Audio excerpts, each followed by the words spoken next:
Shikues të Vision Plus, përshëndetje, do të njihemi bashkë në parashikimin e motit për sot dhe nesër sipas të dhënave nga shërbimi meteorologjik ushtarak. Shqipëria ditën e sotme është shkuar nga kushte atmosferike të qëndrueshme, moti ka qenë me vrenësira të cilat pas orëve të mëngjesit erdhën në taksim.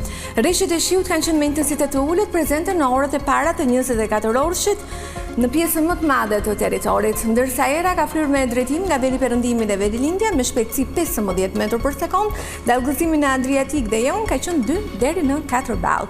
Temperaturat u regjistruan në vendet malore nga 12 deri 28 gradë Celsius, në vendet e ulta nga 14 deri 30 gradë dhe në Bregdet nga 17 deri 29 gradë Celsius. Për ditën e shtunë, vendi ynë do të ndikohet nga kushte atmosferike të qëndrueshme, të cilat do të cjellin mot kryesisht të ktjellit me vranësira kalimtare.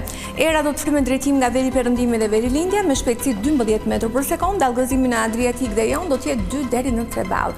Temperaturat parashikohen në vendet malore nga 10 deri 30 gradë Celsius, në vendet e ulta nga 11 deri 33 gradë dhe në Bregdet nga 14 deri 32 gradë Celsius. Rajoni i Ballkanit ditën e nesërme do të ndikohet nga masa ajrore të qëndrueshme, të cilat do të cjellin mot me ktjellime dhe vranësira kalimtare kryesisht përgjatë maleve. Për sa i përket kontinentit evropian, pjesa më e madhe e tij pritet të jetë në ndikimin e kushteve atmosferike të paqëndrueshme, të cilat do të cjellin mot me vranësira, me rreshtje shiu, hera herës pritet të jenë edhe në formën e shtrëngatave shoqëruar me shkarkesa elektrike. Ndryshe paraqitet situata në Gadishullin Apenin, në atë Iberik, në Ishut Britanik dhe në Francë, ku ndikimi i masave ajrore të qëndrueshme do të cjellë mot me ktjellime dhe vranësira kalimtare. Këtu kemi përfunduar, falenderoj për vëmendjen, bashkë miru takofshim.